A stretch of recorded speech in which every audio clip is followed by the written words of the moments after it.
Pinalo up. So yung iba nag-follow up, yung iba naman maaaring sa prayer po, no? But then, sabi nga po, ang lahat ng bagay na nangyayari, ito po ay may layunin ang ating Diyos. Amen po ba? Amen. Kaya sabi ng Hebreo, huwag niyong ituon ang inyong paningin sa anumang sitwasyon na mayroon tayo, kundi sa ating Panginoong Hesus lamang. Nang sa gayon, makita po natin kung ano po talaga ang layunin ng bawat nangyayari sa ating paligid. Amen? Kung kaya po, ang ating pag-aawitan, ang ating pananalangin at pagtitipon-tipon, naunawaan po natin na ang lahat ng ito ay ating ginagawa para sa ating Panginoon. Amen po ba? Amen. Kaya, no sadness, no stress, bagamat ito po ay sabi nga, umaaligid-aligid, nasa sa atin ang power kung ito'y papaghariin natin. Amen. O sila'y ating palalayasin. Amen? Amen. Amen. Praise God. So, nais ko po sana na tayo ay magbasa sa ating pong ating verse or sa ating teksto po. Nasa December na pala tayo, no? Parang kailan lang, January, nung nangyari po ang mga trahedya sa iglesia. At ito po ay matatapos na ang 2015, kaya irusi ko po dahil tayo po ay aani sa 2016. So bago po yun, tayo muna ay magbasa sa Roma 8:28. Ang ating pong pamagat, ayan na po, lumabas na sa ating screen. Basahin po natin ng sama-sama.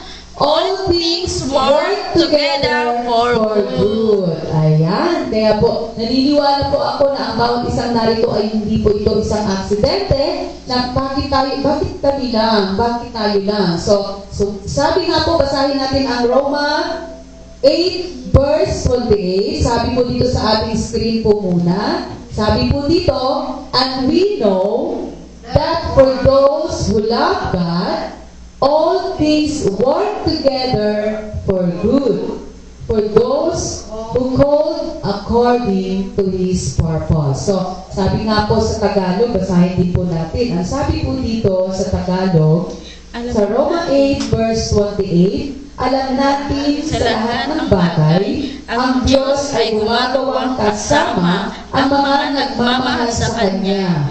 Ang mga tinawag ayon sa Kanyang panukala sa kanilang ikabubuti. So tayo pong lahat ay tumayo. Samahan niyo po akong idulog natin sa ating Diyos na buhay ang Kanyang salita sa araw na ito at sa linggong ito. Yes, Lord. Palagpakan po natin muli ang ating Panginoon. Yes, Lord, you deserve the highest praises, O God, ng aming mga puso't isipan. Tunay nga na narito ang iyong mga anak, sa iyo ay muling lumuluhog, nagpapakumbaba at ang puso po, sa iyo po kami ay umaamin, na kami po ay walang kayang gawin sa gawain ito, liban kung kami po ay iyong pakalinisin, patawarin sa aming mga sala, dahil tunay po, Ama, na ang lumalayo po na naging dahilan ng aming puso ay ang aming mga sala, O Diyos. Huwag mong itulot na narito nga kami, ngunit naghahari at nananahan ang anumang gawa ng kaaway sa buhay namin. Bagkus hayaan po ninyo sa pangalan ng aming Panginoong Hesus, ang salita mo sa umagang ito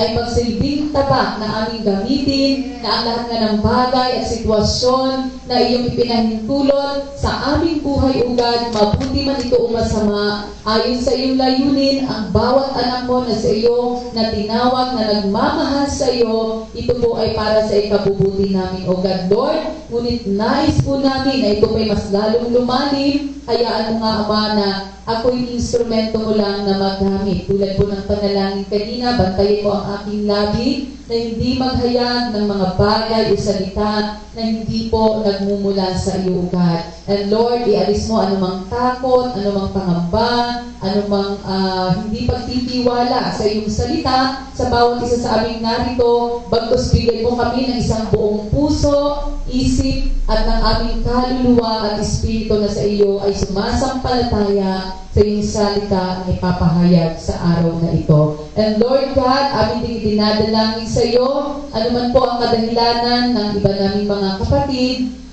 sabi nga po niyo, Lord, ang lahat ng bagay ay may layunin at dahilan ka. Ang aming magagawa po, aming Ama, ay sila idalangin at sila iyong ingatan at kayo po ang mangusap sa kanila gamit din ang salita mo na itinanim sa kanilang puso at pagpalain sila na mauhaw at makasama namin sa umagang ito, O Diyos. Kaya pinapalagan namin ang kanilang puso, ang kanilang isip na nagdadalawang isip na sila'y pumarinig sa pangalan ng aming Panginoong Jesus. And Lord God, kami na narito na makapakinig ng iyong salita, we believe na meron kang gagawin. We believe na meron kang inihanda o banal na espiritu sapagkat meron dito na humihingi sa Diyos na paglago ng kanyang pananampalataya at sabi ng Diyos, hindi ka mabibigo sapagkat ang Panginoong Diyos na tinatawag mo sa oras na ito, sa puso't isipan mo ay tutugon. Sabi nga ng awitin kanina, tumawag ka lang sa Kanya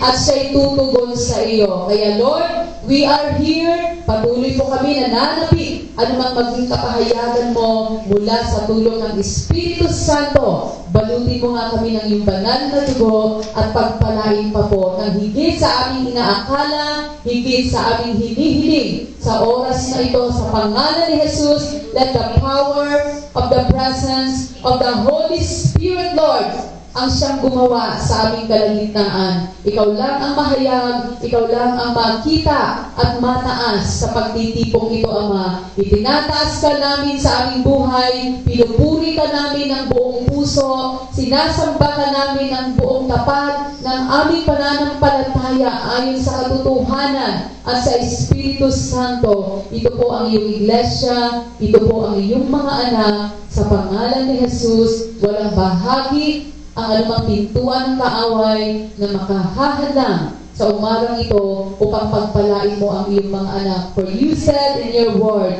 2 more than 3 gather in your name, you are in the midst in this service, O God. Kaya we claim and we believe that you are with us today. In the name of Jesus, where the Spirit is, there is freedom. Where the Spirit of God, there is victory. Where the Spirit of God, there is love. Amen. And there is peace. Thank you, Lord. And this is our prayer we ask in your mighty name, Jesus, your Son, our Lord and Savior. Ang lahat po ay magsabi ng Amen and Amen. Praise be to God. Tayo pong lahat ay makakaupo na. Amen. So tunay nga po na ating makikita po no, na talaga pong ganoon kapag tayo ay merong ipinagdiriwang at tayo po ay naka-receive ng mga blessing ano tayo na-aanshin. Kaya ito tayo. So di ba napapansin po natin no, kapag malaking event the next parang napagod or siguro masyadong maraming blessing. Pag ganoon pa man, tulad ng sabi ng ating Diyos, hindi dapat na ang ating isip ay maguluhan. Dahil nga po siya ang makapangyarihan, ang lahat ng bagay ay nasa sa kanyang control. Amen? We, as bilang tao, sabi nga po dito ng Lord sa atin, we know that for those who love God, so yung mga tao po na nagmamahal sa Diyos, ang lahat ng bagay, ibig po bang sabihin, ito po ba ay pawang mabubuti lang? Hindi po, di ba? Lahat ng bagay, ibig sabihin, mapabuti o mapasama na bagay, sabi ng Lord, all things work together for good. So sabi, mabuti man o masama, ang lahat ng bagay na mangyayari sa buhay ng isang tao, ito daw po ay para sa ikabubuti po niya. Sino po ang magsasabing ikabubuti mo ang ikaw ay mawalan ng mahal sa buhay? Makabubuti sa iyo ang magkaroon ka ng karamdamang cancer. Makabubuti sa iyo ang ikaw ay magkaroon ng sitwasyon na mawalan ng lahat ng mayroon ka. Sino ang magsasabi nun? Pag sinabi siguro natin yon, yung taong wala pong Espiritu ng Diyos, babalik na ito. Amen po ba?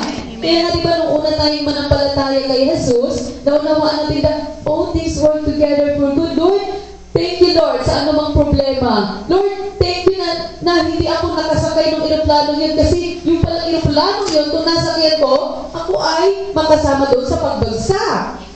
Amen po ba? Pero sa panahon na ito po'y nangyayari, doon lumalabas yung ating pagkatao. The way how we react, The way kung paano tayo magko-complain, the way kung paano natin maaaring sisihin ang ating kapwa. Di ba po? Kung hindi dahil sa ginawa mo, hindi yan mangyayari sa akin. Kung hindi dahil sa ginawa mo, hindi ako magkakaganito. Amen po ba? Kung kaya't ating makikita, sa buhay po ng isang tao, ayawin man natin o gusto, tayo pinapaalipin na sa pamamaraan ng dyablo. Kaya kahit anong gawin natin perpekto ang bagay sa ating pamumuhay, meron at meron po tayong katunggali. Amen po ba? Ito man ay mapaiglesia, mapatahanan, mapatrabaho, saan man tayo naroon. But, if we love God, all things what happen, sabi nga, it will work together for good. Amen? For those who are called according to God's purpose in our life. Amen? Kaya nga, hindi tayo pumapayag na ang anumang mga katanungan sa iyong isipan ay ito'y mananatiling katanungan. But because you believe in God, you have faith in His Word, the right perfect time na iintindihan mo kung bakit kailangan si Jesus mamatay, kung bakit kailangan mag-suffer yung mga napugutan ng mga ISIS. Di ba? No, si Jesus ay sinasabi niya sa kanyang mga apostol na, Lord, hindi ka maaaring mamatay. Hindi niya nauuna. Sino ba namang gugustuhin na ang kanilang guro na walang ginawa ay pawang mabubuti at sinasabi ng kanilang guro, alam mo na mga apostol, ito yung daranasin ko. Ipapako ako ng mga tao, bubugbugin nila ako. Kaya sabi ni Peter, hindi, Panginoon. Tingnan mo ha? Ganon din tayo eh. Diba? Ayaw natin maranasan sa ating mga anak yung hirap. Ayaw natin maranasan ng ating kayong naranasan nating hirap ng bata. Hindi ko ipaparanas sa anak ko. Amen. But tingnan mo yung sarili mo kung ano ka katatag ngayon. Amen. Tingnan mo yung sarili kung paano ka ngayon katibay. Amen. Kaya nga, dapat nauunawaan natin na yung bagay na nangyayari sa inyo noon, na ito man ay pangit, ito'y gumanda lang nung makilala mo si Jesus. Amen. Amen po ba? Kasi nagsikap din tayo, kaya na puno ng revenge yung puso mo. Pag ako yumaman, humanda itong mga to. So nagsikap ka rin naman. Pero, nung makilala mo ang Diyos, salamat sa Kanya, dahil dun sa ginawa niya, mas lalo akong naging humble, mas lalo po akong naging mapagpatawad, mas lalo kong nakita ang Diyos. So dito po makikita natin, sabi nga po dito, sa ating pong pag-aaral, lahat daw po tayo ay meron po kanyang hinaharap na mga pagsubok. At hindi po ito naging lingid sa atin. Amen? Di ba po? Para siguro natanong natin, Lord, parusa mo ba sa amin to dahil hindi kami sumama sa kanila? Amen po ba? Kung maaaring pag makita natin sila, dumaranas din ng pagsubok, Lord, parusa mo ba sa kanila yun dahil hindi rin kami nagkasama? Amen po ba? At nung ako din, sabi ko, kasi gano'n naman talaga eh. We ask first in ourselves. And everything what happened as a Christian, hindi agad tayo biblame muna sa iba. We seek first, Lord, do I have sin? Kasi maliwanag naman ang sabi ng awit 38, ang nagpapabigat sa tao ay kasalanan. Maaaring nagamit yung sitwasyon, nagamit yung tao, but the reason kung bakit bumibigat pala tayo, at tayo po ay hindi na nabibless sa lahat ng anumang meron, it is because sin. Amen. Sabi po ito ng Bible. So, every time po, nung naunawaan ko, na kapag ka ganoon, Lord, is there a sin? And the Holy Spirit will work. Gagawa siya, ipapakita niya. So, maaayos. And then God said, no? Sabi gano'n, so humaharap tayo. Matapos na, sino ba yung unang dumaan sa pagsubok? Ano? May naoperahan, may namatayan, mayroong nawalan ng trabaho, mayroong... So kung ating titingnan, hindi magkasundo ang ating asawa, hindi na ako lalabas, dito na lang ako sa loob na mag-i-example. Kasi ito yung aking nakikita. Sabi ko, Lord, do we have Kailangan ba namin magpatuloy? Do we have strength to do things in your kingdom? Yes. Alam mo na maliliit na kami nakawan. Alam niyo po na hindi pa kami ganun katalino, hindi pa kami ganun kagaling, hindi pa kami ganun hindi pa kami ganun. But God said to us, to those who love God, Amen. according, ayon sa plano niya, pinakita ng Diyos, anak, kasi yung kinatatayuan niyo ngayon, hindi na ito katulad nung dati, na kayo po yung mga musmusin, patpati na inaalagaan. Kayo na kasi ang mga alaga ng tupa ni Kristo. Amen. Hindi natin tupa. Kaya tayo, hindi nagtataka na haharap man tayo na kanya-kanyang pagsubok, hindi tayo dapat doon titingin. Amen. Kundi ano yung plano mo, O Diyos? Ano yung layunin mo? Bakit nararanasan to ni Sister Wilma? Bakit nararanasan to ni Sister Novi? And the time na ikaw yung nakatayo, what you can do, the things na makapagbibigay sa Kanya, ng ikalalago, gawin mo ito ng ayon sa iyong pananampalataya. Kasi sa panahon naman na ikaw ang hindi makatayo at siya naman ang nakatayo nung panahong nagamit ka, siya naman ang gagamitin para sa iyo. Kaya sabi ng Lord, all things work together for good. Dahil minamahal niyo ako, hindi kayo titigil na sa akin upang magpatuloy sa paglago. Amen. Amen? Kaya kung titigil tayo dito, siguro aawit ka, masarap umawit na parang Hillsong. Amen. Pero bago sila naging Hillsong, ang dami muna nilang dinaanan. Kaya si Jesus, sabi po niya, bago ko nakamit ang lunglukan sa kanan ng trono ng aking Ama, kailangan kong magbata. Ano po yung binata ng ating Panginoong Jesus? Ang Kalbaryo sa krus. Kaya po dito sa atin, maaaring lahat tayo may kanya-kanyang kinakaharap. How will we act sa lahat ng mga difficulties na ito po yung maghahayag sa iyong tunay na tagumpay as a Christian? Ito po yun Hindi mahahayag ang iyong tunay na pananalig kay Kristo kung walang sitwasyong napakahirap. Amen. Hindi ka madidetermine na iyan talagang matatagyang Kristiyano kung wala kang sitwasyon na kinaharap. Kaya we have to be prepared. Kailangan natin na maging matalino how we respond in every situation. Amen po ba? Kasi dito ating makikita, sabi nga, alam po ba natin na itong mga sa Romanians, yung si Paul po ang nagsabi dito. Bakit ito nasabi ni Paul? Kung ating titingnan po, matindi po yung mga Hudyo noon. Sila po'y talagang wow. Maging man si Pablo, bago siya naging Kristiyano, siya po'y nagiging mamamatay ng mga Kristiyano. So dito, nung siya po'y naging Kristiyano, nagamit din po niya ito. Wow! Matatag siya, buo yung puso niya. Sabi niya nga, na kung noon nga na wala pa ako sa katotohanan, matapang tong hinaharap. One more higit na nakay Lord ako. So ibig sabihin, yung kanyang dati na pagkatao, hindi rin ito nawala sa kanya, ngunit ito'y binago lang ng Diyos sa paraan ng pamamaraan ng ating Panginoong Diyos.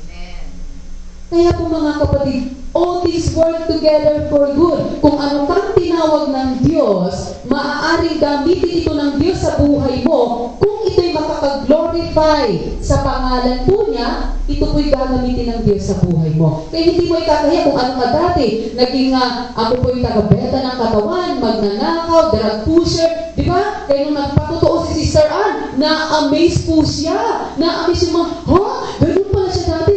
Paano siya ngayon nakakatayo? Paano siya ngayon nakakagawa ng mga bagay na banal sa harapan ng Diyos? Kaya, all things work together. Pero kailan dumating yun? Ilang taon muna. Dumaan muna na siya ng maraming luha. Na siya pa rin nakaranas ng paghahasa ng mga tito niya. Hindi alam ng magulang niya. Sinuffer niya ito. But the right, perfect time, dumating si Jesus sa kanya. At yun ang nagpatibay sa kanya na lahat, hindi na ginustong mangyari iyon. Amen. Amen po ba? Ngunit dahil sa mga sitwasyon na hindi man natin nais, but God allow. But sabi ng Lord, hindi ako ang may gustong maghahasa ka. Pero sapagkat sa sitwasyon na nandoon tayo, nangyayari yung bagay, pero hindi ibig sabihin na ang Diyos pinabayaan ka. Amen? Inalaw niya lang po iyon sa pagkakataon na dumating ang panahon, mag-glorify ang pangalan ng Diyos. Dahil doon sa nangyari. Amen? Kaya kahit ano pong gawin natin pag-iingat, if God will allow, huwag po tayong mangamba. Kaya nung si Pablo, alam niya ito yung daranasin, sinabi niya ito sa kanyang mga tinuruan. Na, sabi niya, and we know, sabi niya, alam natin, that for those who love God, yung mga tunay na nagmamahal sa Diyos, mauunawaan nila yung panungkalan ng Diyos. Kaya huwag na tayong magtaka, yung mga hindi tunay na nagmamahal sa Diyos, ay talaga pong wow naman. Yun din ang gagawin natin sa atin para tayo ay lugbukin, pabagsakin, alisin sa presensya ng Diyos. Kaya kung nalalaman mo na minamahal mo talaga ang Diyos, kahit anong gawin na pag-alis sa'yo, ito man ay sitwasyon, ito man ay pagsubok, ito man ay ang tao, dahil mahal mo ang Diyos, hindi ka papayag. Kasi alam mo, kaya lang inalap ng Lord na may ganitong tao, kaya inalap ng Lord na may ganitong sitwasyon, kaya inalap ng Lord na may ganitong pagsubok, kasi alam niya na ito'y kailangan mo para ikaw ay mahubog. Amen. Diba yung ating mga anak, umiyak tayo pagka nakikita natin silang natutumba, pero kailangan niyang lumakad. Diba nung maumpisa silang maglakad, takot ka nandun ka lagi, but you have to trust. At nung siya po'y hinayaan mong lumakad, kahit na ihatid mo na siya sa school, hindi ka natakot na iwanan siya. Bakit? Na-train mo na siya Ganun din po ang Diyos sa atin. Bago ka niya bibitawan, He make it sure na ikaw ay isa ng Diyos. And yes, I can say that we are all here ganap sa harapan ng Diyos dahil hindi niya ipagkikatiwala ang church na ito. But whatever happened, you can see positive things. Makikita mo yung magandang nangyari. Kaya kahit yung nabibay ang church, maaaring una hindi mo naunawan kasi puro pain. But because we understand, we love God, na-expand ang gawain ng Diyos. Amen po ba? Hindi ba tayo natutuwa na nag-grow sila, nag-grow tayo, nag-grow ang ibang church? We have to be happy. But bago lahat ng mangyari iyon, meron tayong mga sitwasyon na kinakaharap po. Amen po ba? This is how we react to those difficulties na magpapahayag ng ating pagtatagumpay sa harap ng maraming tao. Doon lang makikita, wow, talagang sugoy. Amen po ba? So tulad ng sabi ko dito, sabi nga po, yung ating amang nasa langit na nagmamahal sa atin ng buong buo at perpektong-perpekto, mo buo siya at perpekto, but how come na inaalaw niya daw po yung mga experiences sa iyong buhay na hindi mo ito ginusto?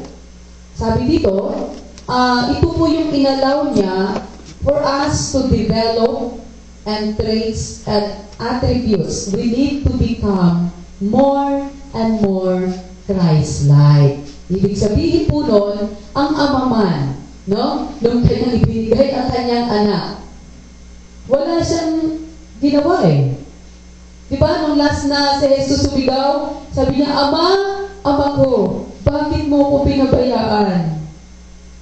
Amen po ba? Doon lang lumabas yung kanyang tunay na katayuan.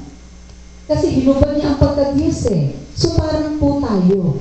Nung hinuhubad mo dahan-dahan ang iyong sarili, lumalabas si Kristo. At lalabas lang ito sa panahon ng iba't ibang sitwasyon. Makikilala, tulad na ng halimbawa, do you have the fruit of self-control? Ang daling sabihin, okay, I will put your situation. Gutumin mo ng 1 linggo yan. Kung hindi lalabas yun. Diba? Doon matitest po tayo. Amen po ba? The patience. Madaling magkaroon ng patience kapag masunurin ang iyong anak. Amen. Pag ang lahat ay maayos. Pagka ang lahat ay on time. May patience ka. Pero pag hindi sumusunod, hindi tayo on time, wala tayong ginagawa, doon na lumalabas na yung talagang. So, ito po ay wag din naman tayong mawala ng pag-asa. Halimbawa, nag-fail ka ngayon. Lord, yan pa rin mahina ako. No. Like what God said, all things work together for good. So, ang kailangan lang natin, we have to humble ourselves to the Lord, ask only forgiveness, at muli ka sa Kanya magpapakalinga. So, ibig sabihin, natutunan mong mas lalong bumaba. Amen. Kaya sometimes, yung mga mistake po natin, hindi dapat ito maging hadlang para ikaw ay lumago. Marami pong mga Kristiyano, no? Nahihiya sila sa harapan ng Diyos. Kasi every time na ito'y nagagawa nila, nakakahiya naman din talaga. Pero, hindi po ito ibig sabihin na ikaw ay huminto.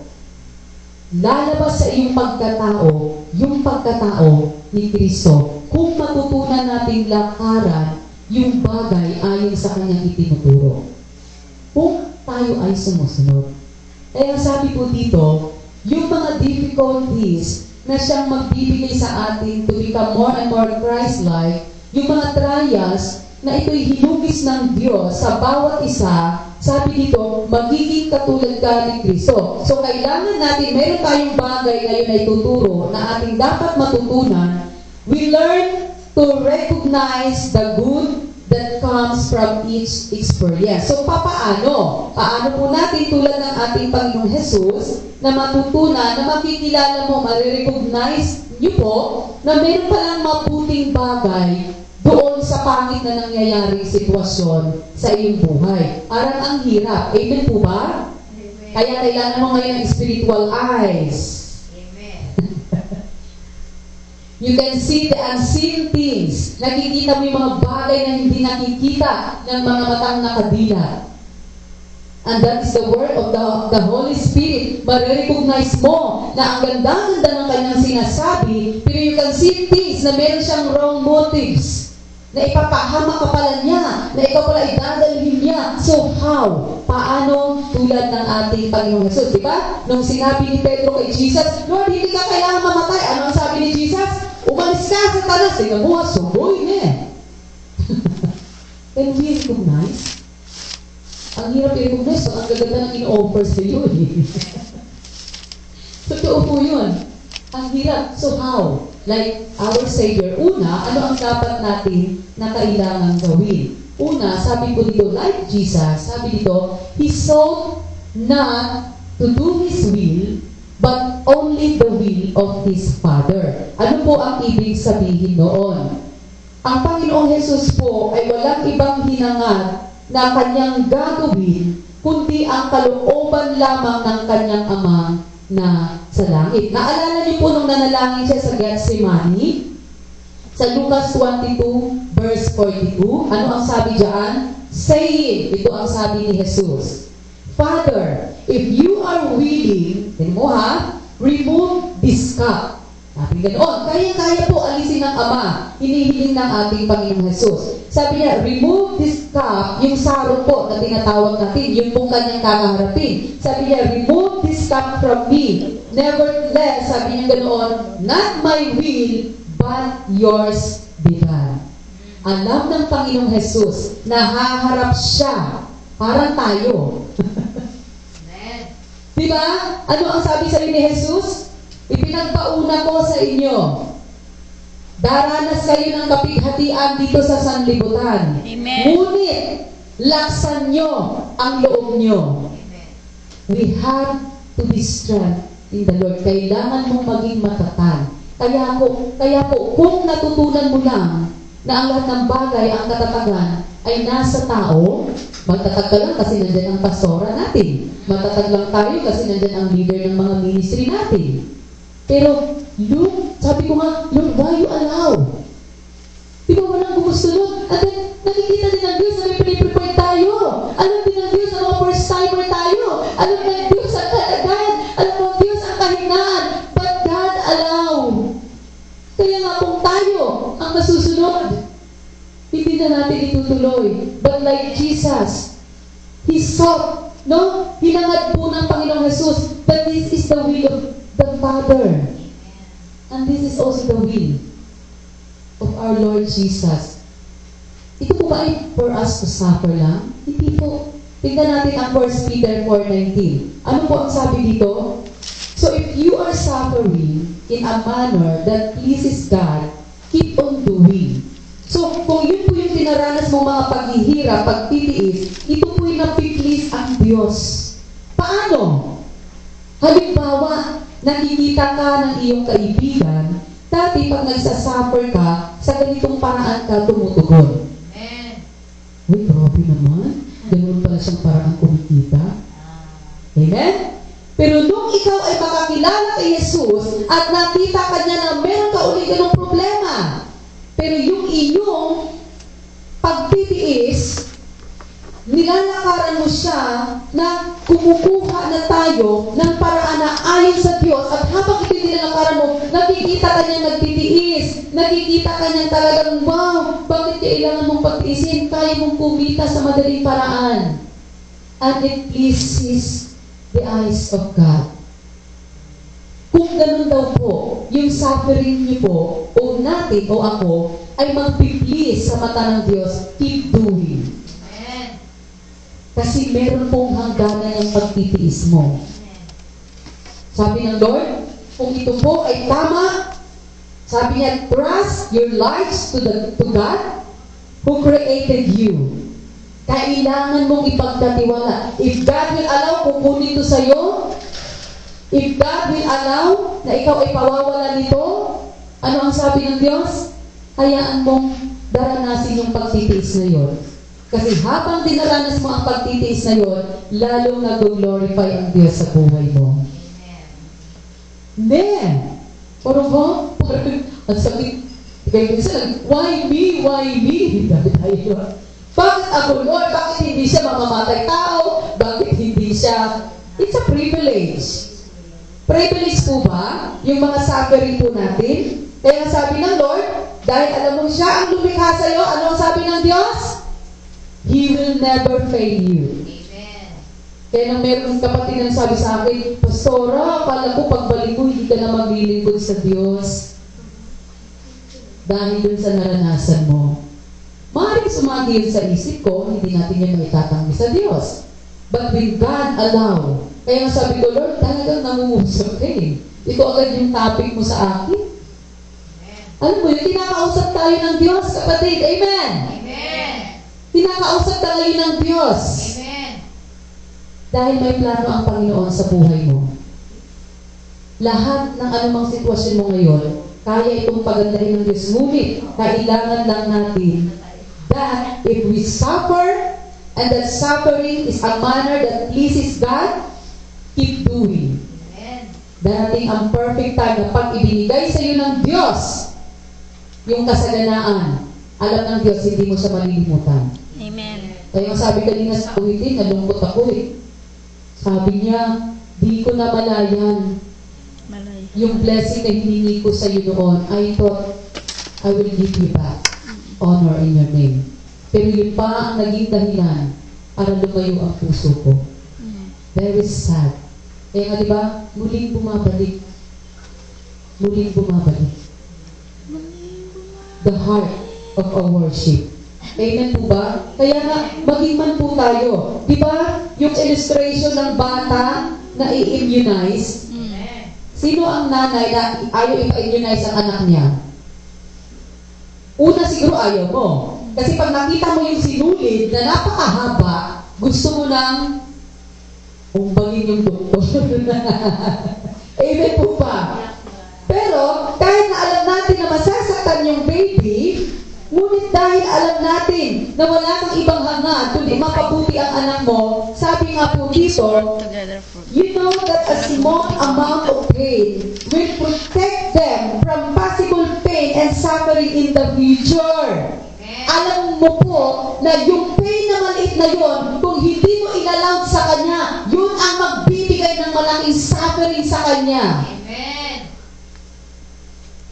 Kaya kapatid, yung sinasuffer natin ngayon, huwag kang matakot. Kasi yan ang magpoprotekta sa'yo sa pagdating ng talagang dilobyo ng pagsubok sa buhay mo. God knows. Alam ng Diyos. Kaya nga sabi niya, if you know who created you, you will trust your life to the Lord. Ipagkakatiwala mo ang buhay mo. Sought, sabi ng Lord, sought not to do our will, but the will of our Father, the will of Jesus. Dapat yun ang hangarin natin. Kaya minsan kahit natatakot tayong ituro yung bagay na tama, Lord, pag ito ginawa ko, masasaktan siya. Lord, pag ito sinabi ko, masasaktan siya. Lord, pag ito hinayaan ko, masasaktan siya. Pero ano ang sabi ng Korinto? 2 7:8. Kung ang kapighatiang maidudulog na iyon, magbubunsod sa Kanya, na siya ay mas lalo na magpapakilala na tunay siyang manampalataya, and then, hindi ka dapat nalulungkot sa nararanasan ng iyong kapwa. Amen po ba? Bagkus ang magagawa natin, Lord. Di ba si Jesus intercede to Peter? Anong sabi ni Jesus? Peter, nagpaalam si Satan sa pagsubok na ito. And then, ano sabi ni Jesus? Hindi sinabi ko, hindi pwede Satan. Ang sabi ni Jesus, okay. But, ano sabi ni Jesus? I pray to Peter. Dinalangin niya si Peter na huwag mawala ang pananampalataya. Dapat ganun tayo dito. Ayaw mo mang garanasin po niya. Maaaring sabihin natin, dinanas to ito ng ating kapwa dahil ito ay sa katigasan ng ulo natin. Ito po ba ay maganda pa rin? Yes. Anong ibig sabihin nun? Meron tayong matututunan doon. Hindi lang siya, maging man tayo. Pero, kung lalapit tayo sa Panginoong Diyos, magagamit ito para sa ikabubuti ng lahat. Amen po ba? Kaya nga, minsan, talagang kahit anong pilit natin gawin sa anak natin na huwag ka dyan, talagang sige pa rin. Okay, napahamak. Pero hindi ibig sabihin nun, magagamit pa rin ba ito para sa ikabubuti? Yes. Magiging halimbawa nga lang siya. Papatayin mo sa ulit ito. Ito yung katawan na nanigarilyo ng todo-todo. But, nagpapatuto siya ngayon dahil na kay Kristo na siya, hindi siya nalugmok. But God used.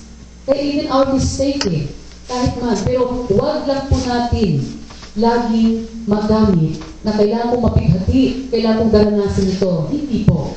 Kasi mayroong salita ang Diyos na nagtuturo na sa tao. Dahil ang sabi ng salita ng Diyos, ayaw niyang mapahamak ka. Ayaw niyang ikaw ay mahirapan. Pero sino pumipili?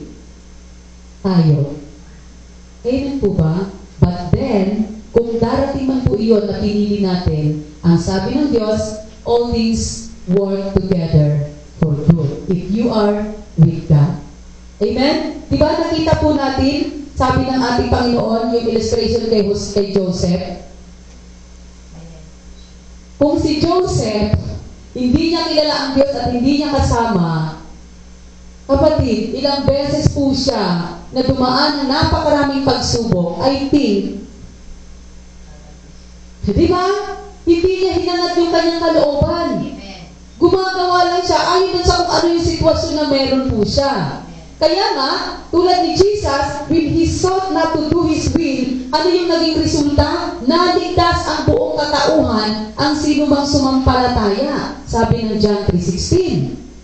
Kaya naging makapangyarihan. So, ano po yung pangalawa? Ang sabi po dito, para tayo ay matulad kay Kristo na ating ma-recognize na mabuti pala yung lalabas doon sa ating mga karanasan. Ang pangalawa, kapag tayo, when we are faced with trials, kapag harap ka ngayon ng pagsubok, we must learn not to complain or murmur. Why? Basahin natin ang 1 Peter.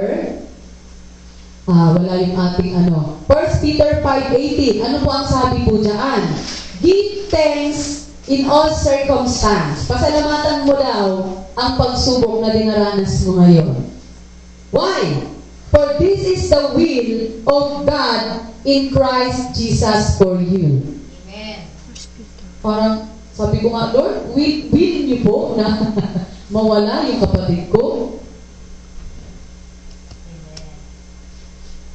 tingnan mo, yung kanyang kamatayan, hindi maganda. Pero siya ang pumili. But the will of God is to save our family through Jesus Christ. You have to give thanks the circumstance dahil yung nangyari doon sa burol ng kapatid mong namatay, this is your privilege.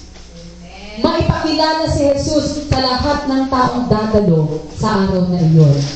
Kaya nasabi ng Lord, give thanks, pasalamatan mo siya. Like, di ba? Ano po yung nangyari kay Joseph sa Genesis po? Mababasa po natin. Sabi po dito, wala uli yung ating ano po. Tingnan natin yung kanyang naging katayuan. Umpisa, siya po ay isang paboritong anak. Ang ganda ng katayuan niya. Mula sa paboritong anak, ito bang si Jose, nung maranasan niya ang lahat, did he complain? Did he murmur? Hindi. Tingnan natin. Mula sa pagiging paboritong anak ni Jacob, ibinenta siya ngayon ng kanyang mga kapatid. So siya ngayon ay naging slave ni Potiphar. Amen? Sabi yun sa Genesis. So, mula doon sa slavery, kay Potiphar, dahil ang Diyos ay sumasa kanya, he never complained, he never murmured. Kasi nung panahon yun, inihayag lang niya kung ano yung inihayag ng Diyos. At ang naging kapalit doon, binenta siya ng mga kapatid niya. Pwede siya, Lord, grabe ka, nag-preach na ako, nag-share na ako, bakit mo inalot sa akin? He never complained. Inilagay siya sa slavery. Mula doon sa pagiging slave, ginampanan niya nang makikita ang Diyos. And then, anong nangyari? Nabilib si Potiphar. So, boy naman itong Hudyo na to. Anong ginawa ni Potiphar? Ginawa siyang personal attendant. Ni Potiphar.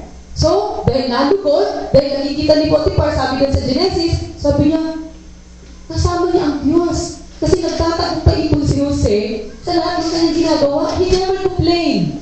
Tinatanggap niya lang. At tinanggap mo. So natapos ba doon? Ay, masaya na uli buhay niya. Personal attendant na siya, hindi na siya slave. Eh, meron ulit sitwasyon. Itong asawa ni Potiphar na hindi na kontento sa asawa niya. Diba? Ano nangyari? Okay na sana kung talagang hindi, ang sakit, ang saklan. Inalok ng Lord. Makulong uli ito si. Ngayon na talagang sa kulungan na siya. Did he complain? Did he murmur? No. Sabi ni Jose, kung saan mo ako dadalhin, maglilingkod ako sa Diyos. At yun ang nag-bold sa kanya. Alam niyo kung anong nangyari? Yung pinakamataas na jail guard, nagustuhan siya. Siya ang ginawang tagapamahala. Tingnan mo, no? Kaya sabihin ko po sa inyo mga kapatid, hindi sasayangin ng Diyos ang iyong ginagawa sa harapan niya. Darating ang panahon na makikita at makikita ang iyong ginagawa sa harapan ng Diyos. Never complain, never murmur. Kasi sa panahon yun ang paghuhubog sa iyo ng Diyos. Anong nangyari? Doon lang ba natapos? No. Nakikita ng Diyos. Nakikita ng jail guard na sinasamahan to ng Diyos. Sabi ko sa Genesis. Sabi ng jail guard, sige, ikaw na ang mamamahala. O, sugoy din. Kung ano man yung dinaranas mo ngayon, sabihin ko sa iyo, darating ang panahon na i-lift up ka ng Lord. Amen. Anong nangyari? Merong dalawang nakasama niya sa kulungan. Yung taga-timpla ng alak ng hari at taga-luto ng pagkain, yung panadero. Namatay yung panadero, yung taga-timpla ng alak natira. Pero ito'y pinahayagan ni Jose. Sa panahon po na siya'y nasa kulungan, binigyan din siya ng gift ng Lord. Gift of vision. Kaya alam niyo mga kapatid, lumalabas po yung gift ng Spirit of God sa panahon nagsasuffer ka. Totoo yun. Mas naliliwanagan ka kung ikaw ay lumalakad ayon sa plano ng Diyos.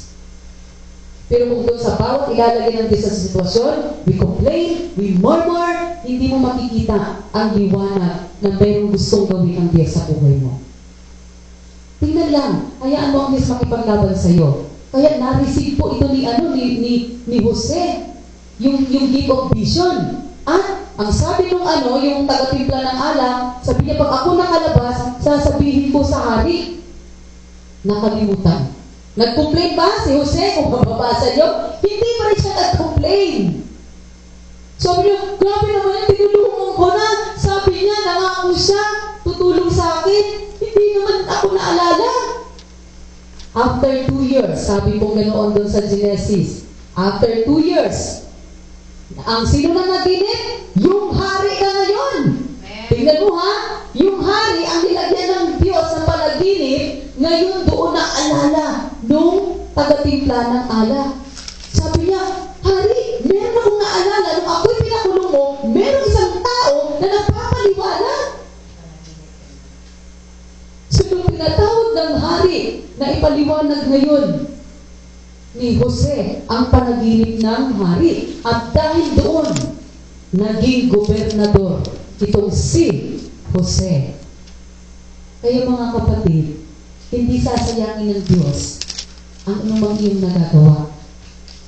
Hindi yan maaari ngayon kailangan gamitin, but in the perfect time, yung hinubog ka ng Diyos, magagamit ka sa tamang panahon. Kasi kung siya nahayag doon, sa taga-timpla lang, hindi siya maiaakyat sa gobernador. Amen. Hindi siya magiging gobernador. Hindi siya magiging pangalawa sa hari. Bakit kailangan gawin ng Diyos? May darating na 7 years na tagutom. Sa 7 years na yun, mamamatay ang buong lahi ni Israel. So kailangan merong isa sa bansang yun na maitaas ang Diyos. Amen. Para dahil sa Kanya, makapasok ang kaligtasan. Pero paano bago nakamit ni Jose? Dumaan siya ng maraming proseso sa buhay. Anong naging susi niya? He just obeyed. He just obeyed. Sometimes we don't understand yung pamamaraan ng ating magulang. Kasi hindi ka pa naging magulang. Di ba, nung sinabi ng nanay mo, anak, ganito gawin mo, ang ingin ng nanay ko. Nakakainis yung magulang ko. But when the time you become a parents, you understand your parents. Mas maigit pa tayo sa parents natin. Kasi naranasan mo na eh. Ngayon naman ang mag-murmur, yung anak. Kaya if we obey like Joseph, no matter what, bakit ganun yung aking leader? Bakit ganun yung aking satyo? Bakit ganun yung pangalan? Hindi ko siya naintindihan eh. Sa nakikita mo, mapapahamak ka. But God sees the heart of Joseph. He obeyed. He never complained. He never murmured. He see the plan of God. Itinaas siya ng Diyos.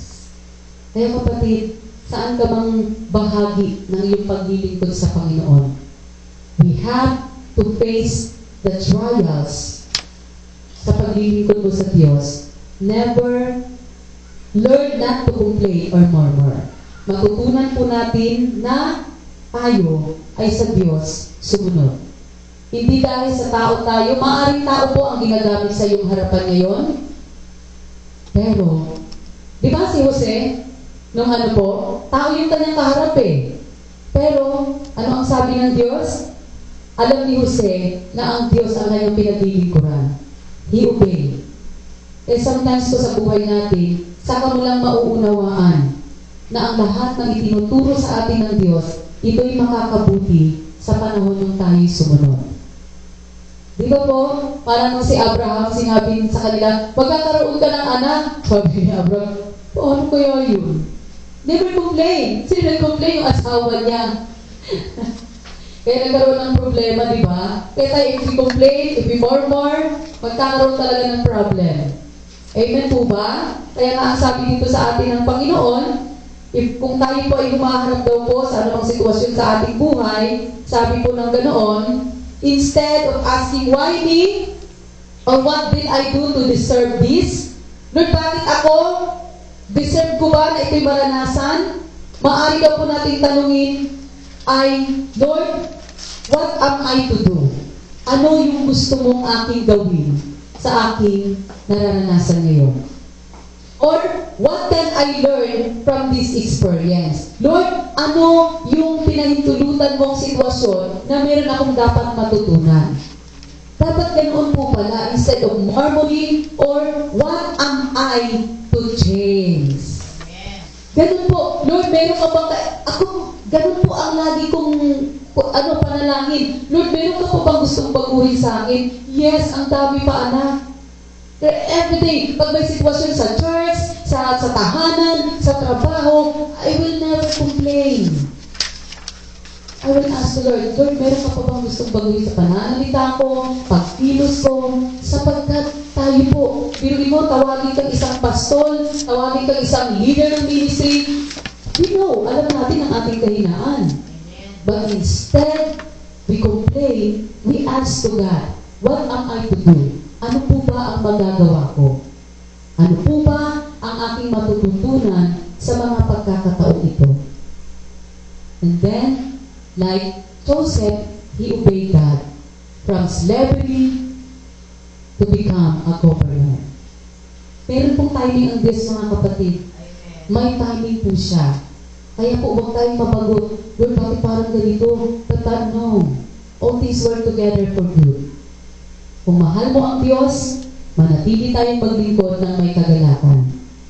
Maaaring maalis din po ang kagalakan. Kasi hubugin din ng Diyos ang ating emosyon. Lahat po tayo. Kasi hindi po real joy yun. Alam niyo po ba ang real joy sa paglilingkod? Yung panahon na nadudurog ang puso mo, gumagawa ka pa rin. But if you said the real joy, marami kang pera, okay lahat ng ating gawain, walang nangyayaring kaguluhan, fake po yan ang joy. Ibabaw lang. Kaya God allow the typhoon, pinaka-big lalabas yung tunay na joy. Amen. Yun yung tunay na joy. Ayaw ng Diyos nung ibabaw lang. Gusto niya yung pinaka-inner ng puso niya, matumbok ng Diyos na ikaw nga ay tunay na may galak sa paglilingkod. Kaya, give up word is not for us. Hindi dapat sa atin ang pagsuko. Ang pagsuko lang na meron sa isang Kristiyano, ang pagsuko ng kanyang buhay sa Panginoong Jesus. Pero yung pagsuko na tayo ay lumakad ayon sa layunin ng Diyos, pag sinunod mo yung kapatid, sayang. Sayang ang mga bagay na inalaw ng Diyos para matutunan mo sana. Kaya lang dahil hindi ka pa ganun kaganap, kaya nahihirapan ka ngayon. Pero sa pagdating ng kaganapan, magiging isang matibay kang haligi na gagamitin ng Diyos sa pamilya, sa iglesia, at saan ka man naroon. Never complain. Try to learn. Matutunan nating harapin na may pagpapasalamat. Amen? Kaya dapat nagpapasalamat po tayo ngayon. Amen. Salamat nanganak si Ate Ann maaga na hindi po yun ang minili natin eh. Lord, salamat namatayan si Pastora. Ang sabi po dito, Lord, what can I do? Ano po yung ang matututunan? Kasi meron pong biyaya. Amen? At pangatlo, sabi ng Lord, when we face our challenge, we must seek greater help from God. Ano po ang sabi po dyan? Sa Zechariah 4:6, not by might, not by power, but by the help of God. Ang sabi ng Lord sa Panaghoy, Lamentation, the Lord is good to those who depend on Him, to those who search for Him. Alam niyo mga kapatid, our God is a jealous God. Amen. Do you know that? Amen. Kaya kapag ikaw ay gumagawa, nakadepende doon sa tao, sabihin ko sa iyo, God will allow situation. Totoo yun. Kaya minsan pag may masyadong dumidepende sa aking nagagawa, hindi, wag sa akin. Sabihin ko sa iyo, kawawa ka. Bakit? Mayroon pong limitasyon ang tao. Amen. If you depend on money, kaya sabi ng Lord, everything in this world will perish. Only the word of God will remain. Kaya sabi ng Lord, learn to seek. Hanapin mo sa iyong mga challenge yung greater help from God. Matutunan mo ang Diyos lang talaga. Wala nang iba. At danas ko po yun. But I will never blame each one of you. Kasi ipinaunawa sa akin ng Diyos that we are all have limitation. Kaya sabi ng Diyos, to those, sabi niya, the Lord is good. Mabuti siya sa mga taong dumidepende sa Kanya. Sa mga taong naghahanap sa Kanya. Kaya kung lagi mong hinahanap ang leader mo, lagi mong hinahanap ang pastor mo, dahil paano pag dumating na siya ay mawalan ng pananampalataya. Nawalan ka na rin ng pananampalataya. Amen po ba? Noong panahon, nakasama natin sila, ang galak natin kumanta. Nung mawala sila, wala na maayong galak. So, sino po ang ating tunay na pinaglilingkuran? Ang tao. Diba? Kaya ihahayag na, nung hinayag ko ng Lord, okay Lord, ano yung gusto mong gawin sa church? God want to see that the true worshiper of this church, kahit ilan o sino ang nandyan, kaya mong umawi sa Diyos sapagkat sa Kanya ka umaawi. Amen. Amen po ba? Yun po yung tunay na worshiper of God. The power of praise and worship, the true. But we have to face that challenge. Seek the help from God, Lord. Kaya, totoo yun. Nakita ko po yun sa bawat isa. Ang tatapang niyo. Amen. Totoo lang. Nung sinabi yung pastora, tuloy namin. Sabi ko, Lord, tuloy nila. Sabi ko, Nag-doubt. kasi ako man, sabi ko, gusto ko nang gamitin yung authority. Pero sabi ng Lord, no, not by might, not by power.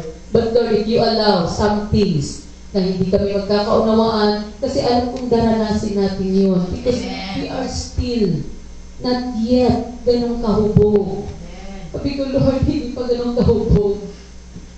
Why you allow? And I understand. Seek to me.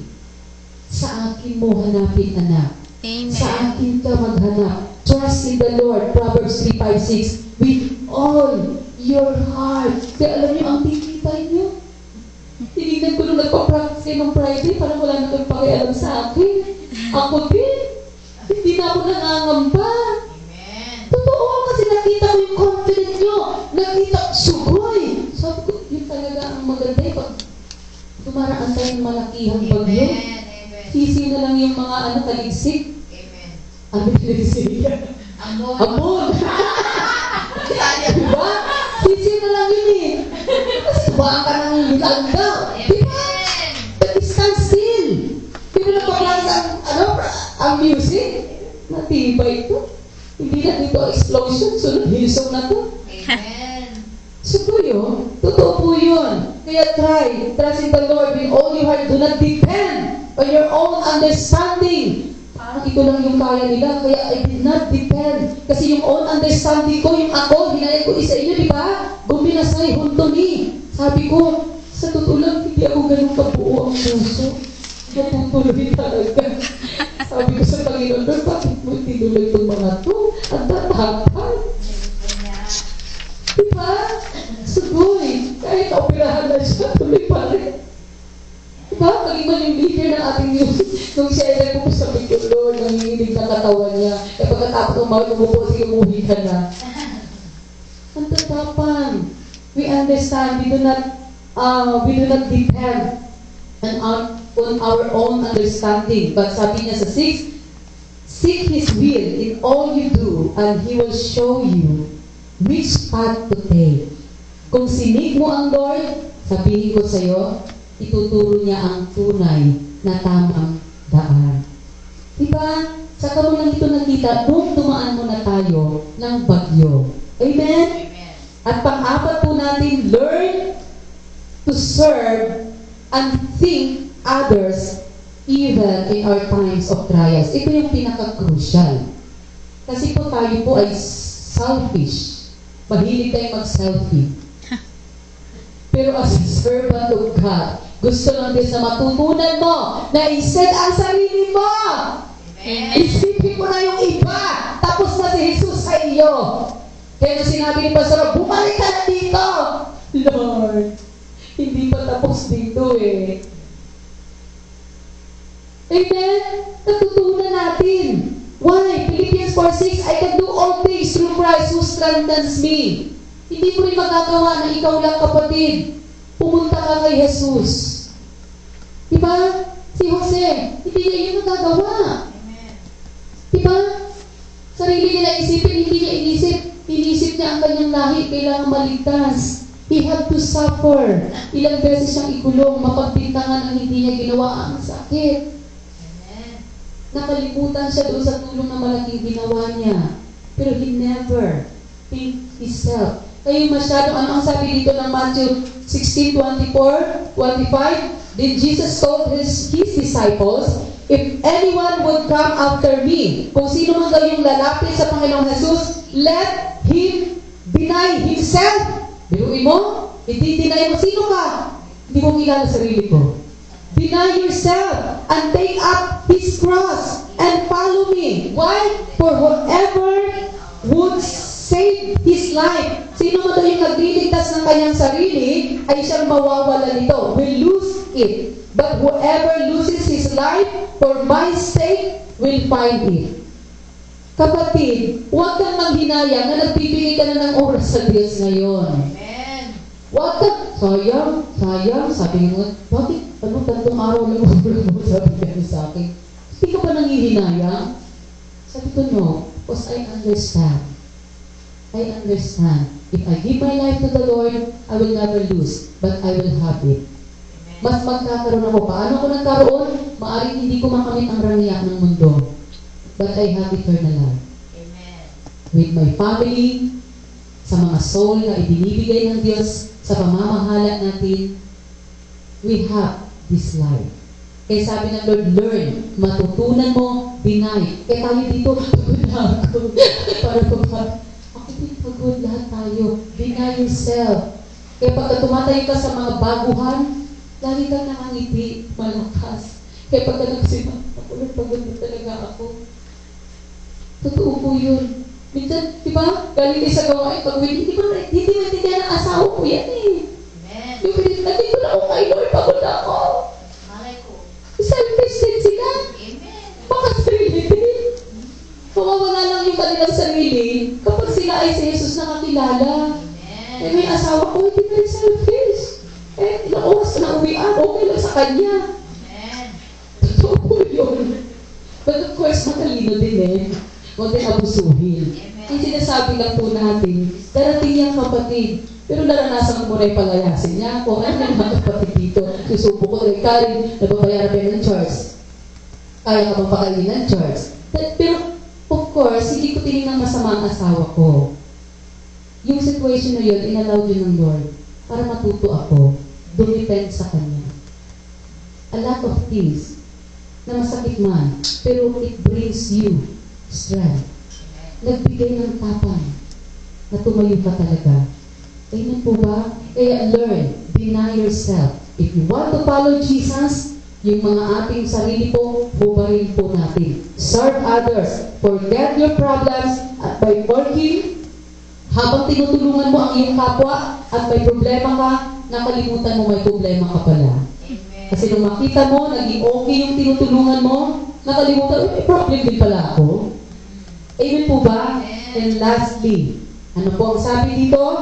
Forgive others, do not seek to pass the blame of our situation to them. Yun pong sisihan. Ang may matutunan is maganda. Para nung di na ako magbabanggit ng pangalan eh. Merong hayo. Nag-antay ako hanggang walang text sa akin na may hayo. Di kinabukasan, tumawag alas 10, Pastora, may hayo. Hindi pa ako naka-prepared. Hindi rin ako nakapag-aral pa ng para ikatapi. And then yung asawa ko, he asked, may lakad ka ba? Sabi ko, wala. And then bigla tumawag, may hayo. Sabi ka ng isip ko, tao to ngayon tumawag. And then sabi ng Lord sa akin, ano ka ba? Akala ko ba, kung talagang servant ka, lagi kang handa?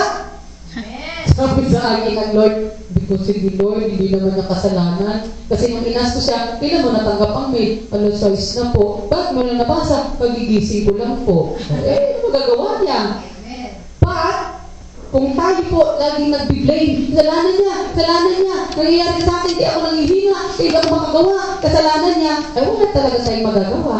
So, anong ginawa natin? Okay, baligo na. Nakarating kami ng maayos na oras. Amen. Amen? Huwag na tayo mag-blame. Sabi dito, ano yung nangyari sa Genesis 50? Nag-blame pa si Jose. Ano yung kanyang tiningan? Basahin po natin. Dito na tayo maglalas. So, naunawaan na po natin that all things work together for good. Amen. Ang sabi po ni Jose, nung mamatay ang kanilang tatay na si Jacob, natakot yung mga kapatid niya. Baka sila ay pagbuntungan ni Jose. Pero ano ang sabi ni Jose sa Genesis? Dito na lang po sa verse 50. 19 to 20. Kung ating titingnan doon sa verse 15, nagsalaysay sila ng saloobin nila na natakot. So ito yung naging sagot ni Jose. Sabi niya, huwag kayong matakot. Hindi ko kayo paghihigantihan. Ang sabi sa 20, masama nga ang inyong ginawa sa akin, subalit ipinahintulot iyon ng Diyos para sa kabutihan at dahil doon, naligtas ang marami. Minsan, sa kasamaan ng iyong kapwa, napabuti ka. Amen. Kaya huwag niyong awayin yung masasama. Ano ang utos ni Jesus? Idalangin niyo ang mga kaaway niyo. Amen. Bakit? Dahil sa taong yan, natuto kang magpasensya. Dahil sa taong yan, natuto kang magpakumbaba. Dahil sa taong yan, natuto kang magpaumanhin. Dahil sa taong yan, natuto kang maging babae. Nalikha sa'yo ang 9 fruits. Dahil kay Judas. Kaya nung topic namin sa seminar ng pastoral, sabi niya, mga pastor, huwag kang magalit kung may Judas. Dahil sa Judas na yan, nakatayo kang matatag na isang pastor. At asahan mo, dahil nandiyan yung Judas na yan, babaguhin din siya ng Diyos. Amen. Kaya lang mauna ka dahil sa'yo ang may unang Judas. Sabi sa akin, grabe naman yun. Sabi niya, oo, kasi ikaw yung nasa taas. Tingnan mo si Lucifer. Di ba? Kaya siya bumagsak nasa taas. Kaya yung mga nasa taas lagi yung ipag-pray. Di ba? Amen po ba? Amen. Praise be to God. Kaya never, ang kailangan para tayo po ay makaunawa that all things work together for good. Patawarin mo na ang nagkasala sa iyo. Huwag mo nang isisi sa Kanya ang nangyari sa buhay mo. Bagkos ipagpasalamat po iyon dahil sa kanyang kasamaan, napabuti tayo. Lalo mong nakilala si Kristo. Amen po ba? And the last verse, dito tayo magdalas. Basahin natin ang 2 Corinthians 4:16. Ano po ang sabi po dito? Naunawaan niyo po ba ako? Amen. Pag hindi po, mag-uusap ulit tayo. 2 Corinthians 4. So, naunawaan na natin ang nangyayari sa church. Amen. Natutuwa ka na ngayon sa nangyayari sa church. Amen. Oh, hindi ka na malulungkot ha. Magkaisa na tayo. Bati-bati na. Okay. Ano ang sabi sa 2 Corinthians 4:16-18? Sabi po dito, kaya hindi ako pinaghihinaan ng loob. Bagamat humihina ang aking katawang lupa, patuloy namang lumalakas ang aking espiritu. Ang bahagya at panandaliang kapighati ang dinaranas ko ngayon, magbubunga ng kaligayahang walang hanggan, walang katulad. Kaya't ang paningin namin ay nakapako sa mga bagay na di nakikita. Hindi sa nakikita, sapagkat panandalian lamang ang mga bagay na nakikita, ngunit walang hanggan ang mga bagay na di nakikita. All things work together for good. If you love God, habang ikaw ay naghihina pisikal, lumalakas ang iyong spiritual. Kaya nais ng Diyos, habang ikaw ay napipighati, nagbubunga ito sa iyo ng walang hanggang, tunay na walang katulad na kalwalhatian. Kaya nais ng Diyos, mga kapatid, so that you can see the things that everything will work together for good. Ano una? Dapat ang Diyos sought not to do. Kailangan yung hangarin ng Diyos sa buhay mo ang masunod. Amen? Ano yung pangalawa? Ano yung pangalawa? Kailangan mong humarap ng hindi nagre-reklamo habang ikaw ay dumaraan ng pagsubok. Amen? Pangatlo? Ano yung pangatlo? Kailangan harapin mo ang mga pagsubok na ang Diyos lang ang iyong sandigan. Hindi ang tao. Amen? At pang-apat, Learn to serve. kailangan na maglingkod hindi sa sariling kapakanan, kundi kapakanan na ng ating kapwa. Kaya hindi na tayo nagpapakita, pagod na ako, hindi ko na kaya, kasi may tumitingin sa atin. Pero pag tayo, okay, pwede po natin itong ipakita. But if we serve, deny yourself. Amen? At pang-apat, sabi ko dito, huwag na tayong magsisihan. Bagkos, Diyos, ano ang sabi? Matutunan natin na ang lahat ng bagay, ito'y para sa ikabubuti ng bawat isa. Church, ang lahat ng bagay ay para sa ikabubuti natin. All things work together for good. Amen? So tayo pong lahat ay tumayo na. Awitan po natin. Heart of worship. Naunawaan po natin. Amen. Okay. So kung ating pong naunawaan, tayo pong lahat ay makipag-isa. Okay lang po. So, umawit muna tayo sa Panginoon and then didiretso na po tayo sa banal na hapunan. So, may inihanda po ang ating music team. This is your time. Amen. Privilege po sa buhay mo kapatid. Yes. Kung meron ka mang daladalahin ngayon at gusto mong maunawaan talaga, Lord, I want to see na ito talaga para sa akin at makabubuti. Kung gusto mong aminin sa Kanya na nahihirapan ka, gusto mo nang gawing up, nawawalan ka na ng pag-asa, hayaan mong bilhin sa Diyos yung kasabutan. Sapagkat kahit ng Diyos na ikaw ay